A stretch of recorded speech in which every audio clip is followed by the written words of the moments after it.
নমস্কার। আজকে ডিপ ডাইভে আমরা সরাসরি চলে যাচ্ছি মুকুন্দপুরের মনসা গল্পের চতুর্থ পর্বে। হ্যাঁ, এই পর্বে আমরা দেখব গল্পকথক আর ভাদুরী মশাই কিভাবে বাগডোগরা এয়ারপোর্ট থেকে যাত্রা শুরু করছেন। একদম। আর গন্তব্য আলিপুরদুয়ারের কাছে মুকুন্দপুর গ্রাম। আমাদের হাতে তো এই পর্বটাই মূল সোর্স। এখান থেকে আমরা বোঝার চেষ্টা করব ঘটনা প্রবাহ। তো এই যাত্রার মূলে আছেন একজন, সত্যপ্রকাশ চৌধুরী। ঠিক, উনি সব আয়োজন করেছেন। আর পথেই দেখা হবে রামদাসের সাথে, মানে গ্রামে পৌঁছে। উনি ওখানকার পুরনো তত্ত্বাবধায়ক। আজকের ফোকাসটা তাহলে থাকছে এই চরিত্রগুলো আর আর ওই যে বৈপরীত্যটা। হ্যাঁ, মানে একদিকে শিলিগুড়ির ওই ঝকঝকে আধুনিকতা, আর অন্যদিকে মুকুন্দপুরের সেই থমথমে অন্ধকার পরিবেশ। ঠিক, এই কন্ট্রাস্টেই কিন্তু পরের রহস্যের জন্য স্টেজ তৈরি করে দিচ্ছে, তাই না? অবশ্যই। তাহলে শুরু করা যাক একদম এয়ারপোর্ট থেকে। হ্যাঁ, সেখানে তো কথক আর ভাদুরী মশাইয়ের জন্য অপেক্ষা করছিলেন সত্যপ্রকাশ চৌধুরী। হ্যাঁ, দেখেই বোঝা যায় বেশ ফিটফাট শৌখিন মানুষ। হ্যাঁ, মাঝবয়সী, এসি অ্যাম্বাসেডর গাড়ি চালাচ্ছেন। গাড়িতে আবার কিশোর কুমারের গান চলছে। শুধু তাই না, ওনার পরিচয়টাও বেশ ওজনদার। কাঠের বড় ব্যবসায়ী। শিলিগুড়িতে হোটেল আছে, ট্রাকের ব্যবসাও আছে শুনলাম।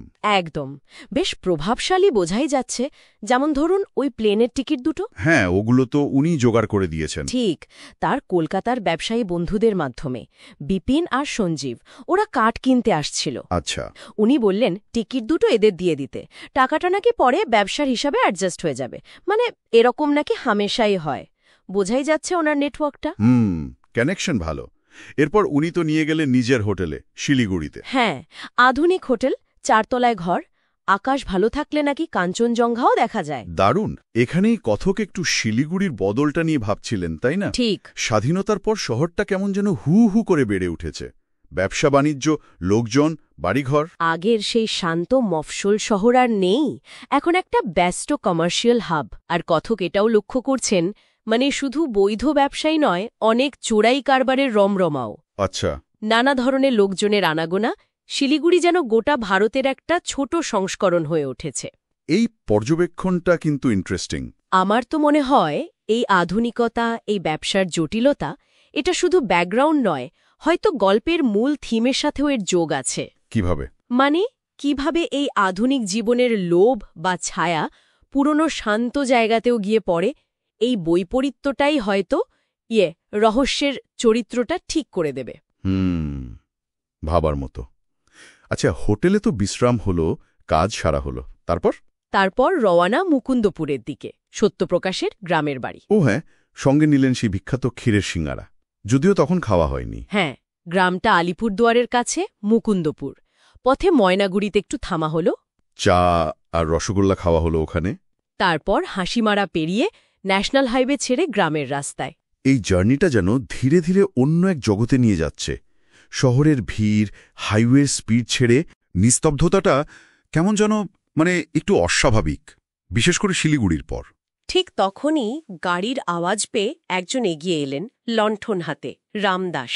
হ্যাঁ, বেশ বয়স্ক, ৭০-৭৫ বছর বয়স হবে, সাদা চুল, কালো গায়ের রং। উনি সত্যপ্রকাশকে খোকাবাবু বলে ডাকলেন। খোকাবাবু? তার মানে সত্যপ্রকাশের পরিবারের শিকড় এখানে বেশ পুরনো। মনে হচ্ছে তাই। কিন্তু গ্রামে পা রাখতে না রাখতেই একটা চিন্তার খবর এলো। কি খবর? রামদাস জানালেন তার নাতনি রঙ্গিলার খুব জ্বর, প্রায় ১০০ ডিগ্রি। মেয়েটা নাকি জেগে আছে, কিন্তু কেমন ফ্যাল করে তাকিয়ে থাকছে, কাউকে চিনতেও পারছে না। বলেন কি? খবরটা শুনে তো সত্যপ্রকাশও বেশ চিন্তিত হয়ে পড়লেন মনে হলো। হ্যাঁ, বেশ উদ্বিগ্ন। এখানেই গল্পটা যেন একটা মোচড় নিল। ঠিক, এত শান্ত থমথমে গ্রামে ঢুকেই এরকম একটা রহস্যময় অসুস্থতার খবর। এই রঙ্গিলাকে কেন ওর এই রঙ্গস্থা? আর সত্যপ্রকাশেরই বা এত চিন্তা কেন? প্রশ্নগুলো তো উঠছেই। এই অসুস্থতাটা কি শুধু কোইন্সিডেন্স, নাকি কথকদের আসার সাথে এর কোনো যোগ আছে? সেটাই, এই প্রশ্নগুলোই দানা বাঁধতে শুরু করলো। তাহলে এই ডিপ ডাইভে আমরা দেখলাম শিলিগুড়ির ওই আধুনিকতা, চাকচিক্য থেকে বেরিয়ে কথক আর ভাদুরী মশাই এসে পড়লেন একেবারে অন্য রকম একটা পরিবেশে। হ্যাঁ, অন্ধকার থমথমে মুকুন্দপুর গ্রাম, আর এসেই মুখোমুখি হলেন একটা রহস্যময় অসুস্থতার।